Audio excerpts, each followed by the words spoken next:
Hello, जय हिंद दोस्तों। मैं शुभम आपका स्वागत करता हूं आपके अपने इस यूट्यूब चैनल शुभम ई क्लासेस में। आज की जो हमारी स्पेशल क्लास होने वाली है वो हमारी रीजनिंग स्पेशल होने वाली है। देखिए, आप हमेशा जीके, साइंस, मैथ्स पढ़ते रहते हैं परंतु रीजनिंग पे बहुत ही कम फोकस करते हैं, यहाँ पर बिल्कुल भी फोकस नहीं करते हैं। और आपके एग्जाम में 5 क्वेश्चन रीजनिंग के पूछे जाते हैं जो कि वेरी वेरी इंपॉर्टेंट है आपकी सिलेक्शन के लिए। ओके, और देखिए, मैं ये चाहता हूं कि आपके एग्जाम में 5 क्वेश्चन पूछे जा रहे हैं तो आपके पांचों की पांचों क्वेश्चन ठीक होने चाहिए, ना कि 4 ना कि 3। पांचों की पांचों क्वेश्चन आपके रीजनिंग के ठीक होने चाहिए। तो आज हम रीजनिंग के कुछ ऐसे ही प्रश्नों का टेस्ट लगाएंगे जैसे क्वेश्चन आपके एग्जाम में पूछे जाते हैं। तो चलिए शुरू करते हैं। तो देखिएगा, प्रश्नों की संख्या हमारी 15 है और 15 मिक्स प्रश्नों का हम आज टेस्ट लगाएंगे। अपना कॉपी पेन भी साथ में लेकर बैठिएगा। बहुत से क्वेश्चन में आपको कॉपी पेन की जरूरत पड़ेगी और बहुत से क्वेश्चन आप डायरेक्टली कर पाओगे। तो चलिए स्टार्ट करते हैं। रीजनिंग की प्रैक्टिस भी आपके एग्जाम के लिए उतनी ही जरूरी है जितने की बाकी सारे सब्जेक्ट्स। पहला प्रश्न आपके सामने स्क्रीन पर, जल्दी से आंसर दीजिएगा। इसका आंसर क्या है?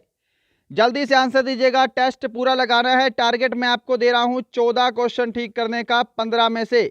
ओके, मैंने फिर भी एक क्वेश्चन कम कर दिया। कोशिश ये करने की है क्योंकि 15 की 15 क्वेश्चन आपके ठीक हो। चलो, यदि सीई जे क्यू को ये लिखा जाता है तो BDIP को निम्न में से कैसे कोडित किया जाएगा? तो आप अगर इसको ध्यान से देख पा रहे हो तो ये क्या है? अपोजिट लेटर की सीरीज है। यहां पर क्या है? सी का अपोजिट होता है एक्स, ई का अपोजिट होता है वी, जे का अपोजिट होता है क्यू और क्यू का अपोजिट जे, यानी कि अपोजिट लेटर की सीरीज बन रही है यहाँ पे। तो यहाँ पे देखो BDIP, बी का अपोजिट क्या होता है जी? वाई होता है, डी का डब्ल्यू होता है, आई का आर होता है और पी का के होता है। ऑप्शन बी जिन्होंने आंसर दिया है उनका आंसर बिल्कुल करेक्ट है। अपना आंसर साथ साथ मैच करते जाइएगा। ऑप्शन बी जिन्होंने आंसर दिया है उनका आंसर बिल्कुल करेक्ट है। ये अपोजिट लेटर आपके एग्जाम में पूछा जाता है, ये ध्यान रखिएगा, है ना। चलो, क्वेश्चन नंबर सेकंड आपके सामने है। जल्दी से इसका आंसर दे दो आप। इसका आंसर जल्दी से देंगे, वेरी वेरी इंपॉर्टेंट। यदि लोड्स को इस रूप में कोडित किया जाता है तो डज शब्द को कैसे कोडित करेंगे?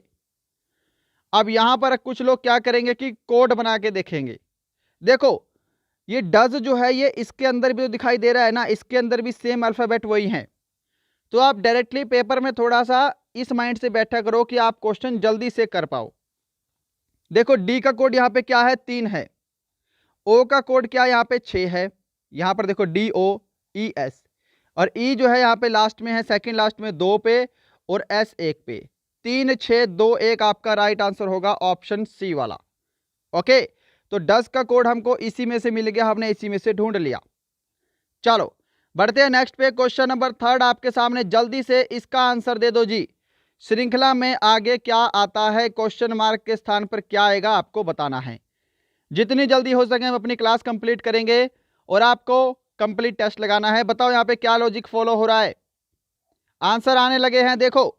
26 - 2 24, 24 - 4 20, 20 - 2 18, 18 - 4 14।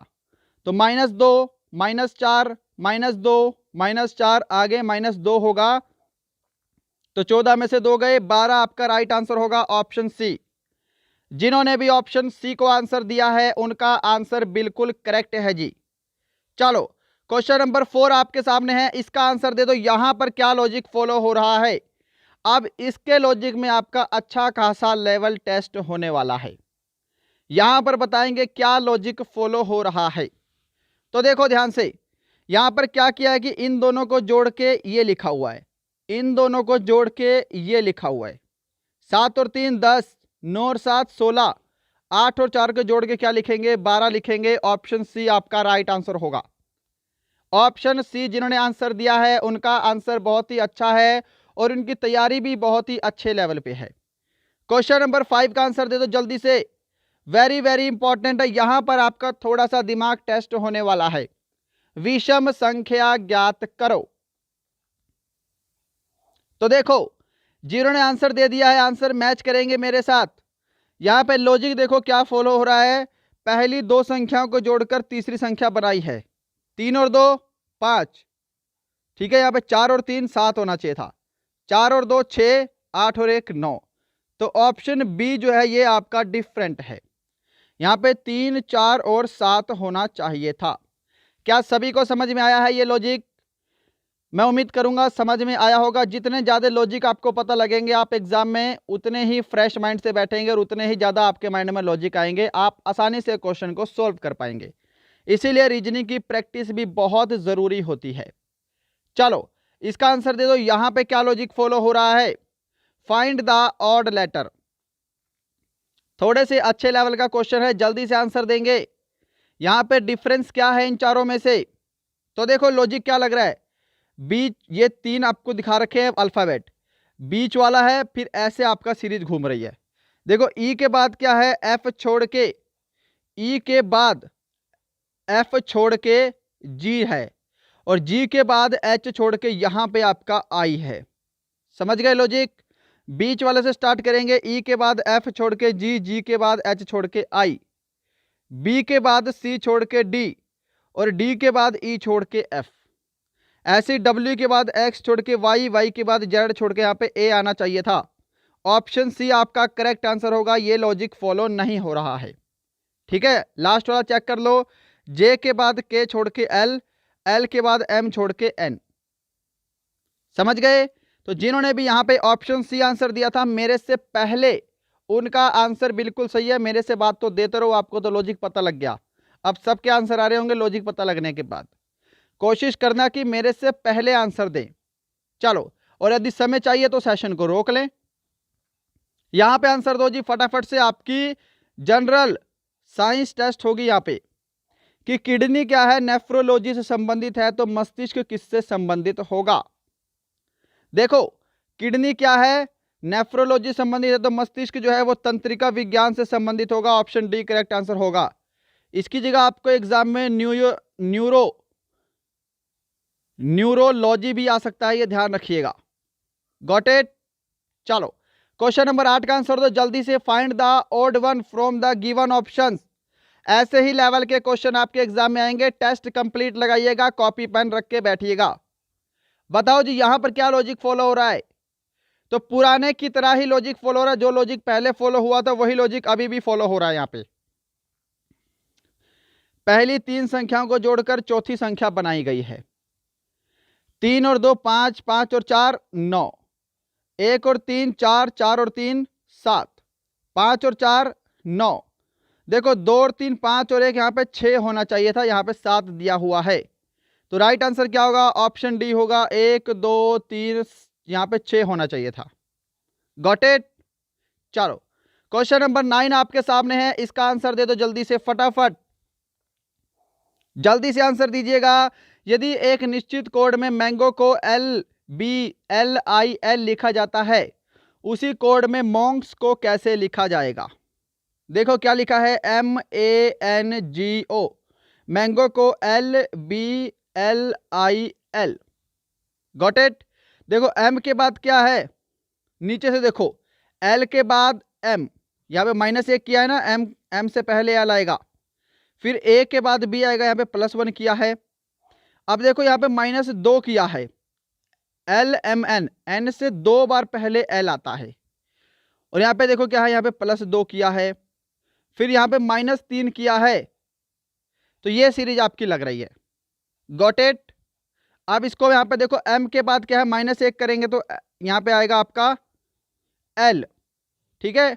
O के बाद आपका आएगा P +1, -1 फिर +1, अब -2 करेंगे, N से -2 करोगे कितना आएगा, L आएगा आपका।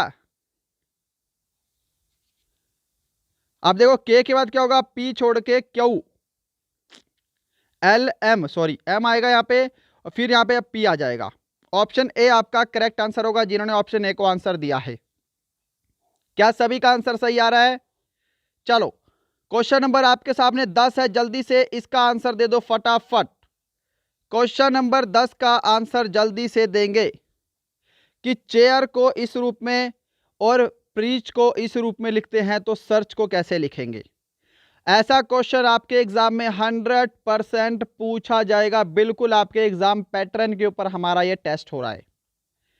देखो, जब भी आपको दो इस टाइप से दे दो और आपको ऐसा कोई पूछ ले, तो पहले ये जरूर चेक करना कि क्या हमारे पास जो ये पूछा है ये अल्फाबेट क्या इसके अंदर भी है। तो बिल्कुल है जी। देखो अब एस कहां पे है, यहां पे एस सर्च की बात कर रहा है, तो एस यहां पे नहीं है। ओके, एस को छोड़ो। ई देखो कहां पे है, ई आपका यहाँ पे थर्ड में है, और थर्ड में क्या है, यहाँ पे एक है, तो दूसरा हमारा अल्फाबेट एक होगा। इतना समझ में आया है। फिर आपको ए चेक करना है, ए कहां पे है, ए जो है आपका 4 में है, और 4 में आपका 4 है, तो यहाँ पे 4 आ गया। समझ गए। अब देखो आर, आर यहाँ पे पहले में है, यहाँ पे लास्ट में है, कोड सेम ही होगा, यहाँ पे 6 आएगा। Got it. और यहाँ पे क्या है, सी है, सी का कोड क्या है 7 है, और एच का कोड क्या है 3 है। 14673, 14673 ऑप्शन बी में आपका राइट आंसर है। यानी कि एस का कोड अपने आप लगा लेना आप 2, बाकी सब चीजें मैच कर रही हैं। क्या समझ पाए हो? यहाँ पे ऑप्शन बी जिन्होंने आंसर दिया है उनका आंसर बिल्कुल करेक्ट है जी। चलो क्वेश्चन नंबर 11 आपके सामने है, इसका आंसर जल्दी से जल्दी देंगे। क्वेश्चन नंबर 11 का आंसर, तो बढ़ते हैं सॉल्यूशन पे, आंसर मैच कीजिएगा मेरे साथ। देखो जेड का कोड क्या होता है 26 होता है, 26 को 2 से गुणा किया है 52। ए का कोड 1 होता है, सी का कोड 3 होता है, टी का कोड होता है 20। इन सभी को 2 से गुणा करके देखो 20 और 3 23, 23 और 1 24, 24 को क्या किया है 2 से गुणा किया है और 48। समझ गए। अब बी ए टी का निकाल लो, बी की पोजीशन 2 होती है, एक की 1 होती है, टी की कितनी होती है 20 होती है। 20 और 1 21, 21 और 2 23, और 23 को 2 से गुणा करेंगे कितना आएगा 46 आएगा। ऑप्शन डी आपका राइट आंसर होगा। क्या सभी ने ऑप्शन डी को आंसर दिया है? चलो क्वेश्चन नंबर 12 आपके सामने है, इसका आंसर जल्दी से देंगे। क्वेश्चन नंबर 12 का आंसर दो जल्दी से, वेरी वेरी इंपॉर्टेंट है। आगे 3 क्वेश्चन आपके लगातार कैलेंडर से होंगे, कंटिन्यू 3 क्वेश्चन। जिन्होंने अभी तक लाइक नहीं किया है लाइक जरूर कीजिएगा हमारा सेशन। यदि आपको कोई फ्रेंड आर्मी की तैयारी कर रहा है तो उसे हमारा वीडियो जरूर शेयर करेंगे, और आपको लगता है हमारा चैनल आपके लिए हेल्पफुल है तो सब्सक्राइब करके बेल आइकन जरूर दबाएंगे। आंसर दो जी इसका जल्दी से। यदि सोमवार महीने के 5 तारीख को पड़ता है तो 26 तारीख के 3 दिन बाद कौन सा दिन पड़ेगा? तो देखो 5 तारीख को क्या है, मंडे है आपका, है ना। अब यहां से डायरेक्ट लगा लो, एक हफ्ते में 7 दिन होते हैं, यानी कि मंडे जो है अगले 7 दिन के बाद मंडे आएगा। समझ गए। तो 5 को मंडे है तो अगला मंडे कब आएगा 12 को आएगा मंडे, है ना। 12 और 7 कितने होते हैं, अगला मंडे आपका 19 को आएगा, और अगला मंडे आपका 26 को आएगा। यानी कि 26 तारीख तक तो हमें पता लग गया क्या है, सोमवार है। समझ गए।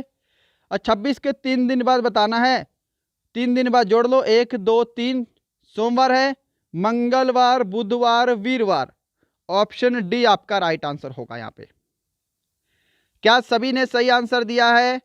जिन्होंने ऑप्शन डी को आंसर दिया है उनका आंसर बिल्कुल करेक्ट है। 26 तारीख के 3 दिन बाद कौन सा दिन होगा, वीरवार होगा। चलो क्वेश्चन नंबर आपके सामने 13, इसका आंसर दो जल्दी से। यह बहुत ही आसान प्रश्न है। यदि 1 अक्टूबर को रविवार है तो 1 नवंबर को क्या होगा? 2 तरीके बताएंगे इसको। देखो पहले 1 अक्टूबर को क्या है, संडे है। Got it. अक्टूबर जो है यह 31 का महीना होता है, आपको पता होगा।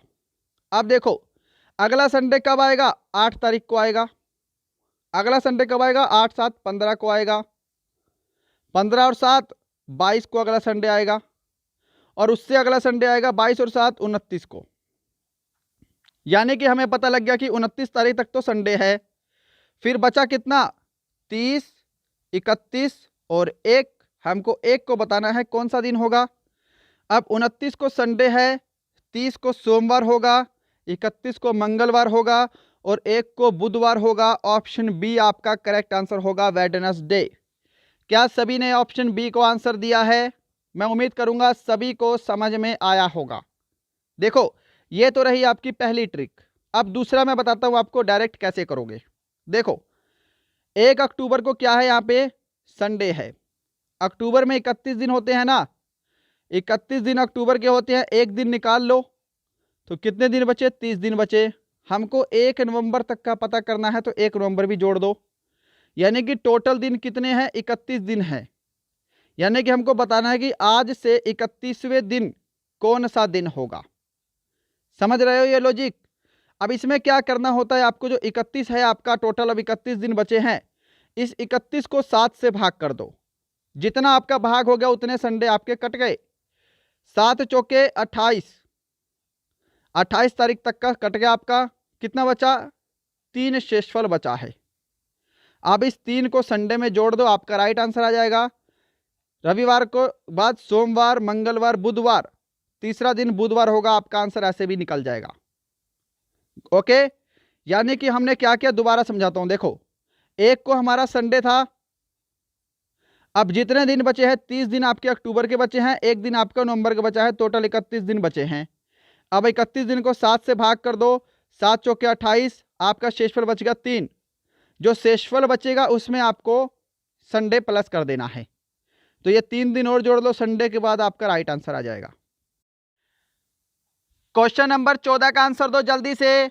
यदि बीते हुए कल से पहले दिन शुक्रवार था तो आने वाले कल के बाद क्या होगा? तो देखो जी, ये माना मैंने आज का दिन प्रेजेंट डे। ओके, ये क्या है? हमारा प्रेजेंट डे है।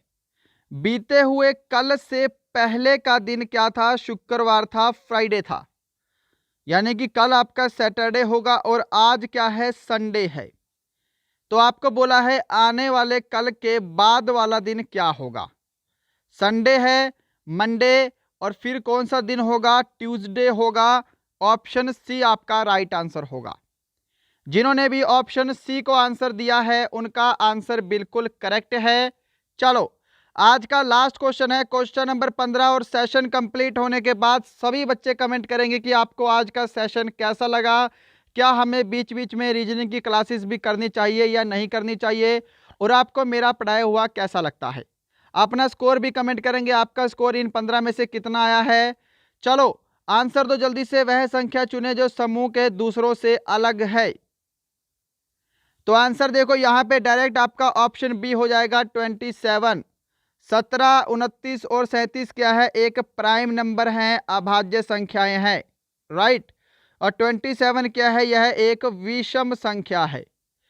अभाज्य संख्या वो होती है जो कि किसी के पहाड़े पर भी नहीं कटती, सिर्फ एक पे और अपने पे कटती है। और विषम संख्या क्या होती है? जो कि किसी भी सम संख्या 2, 4, 6, 8 से भाग नहीं होती। ओके, अब 27 क्या है? 3 का डिविजिबल है, 9 का भी डिविजिबल है, तो ये एक प्राइम संख्या नहीं हुई। तो यहाँ पे 27 ऑप्शन बी आपका राइट आंसर होगा। चलो, तो ये आपके पूरे 15 प्रश्नों का टेस्ट था रीजनिंग का। बताइएगा आपको सेशन कैसा लगा। मिलते हैं कल किसी और अच्छे टॉपिक के साथ। तब तक के लिए जय हिंद।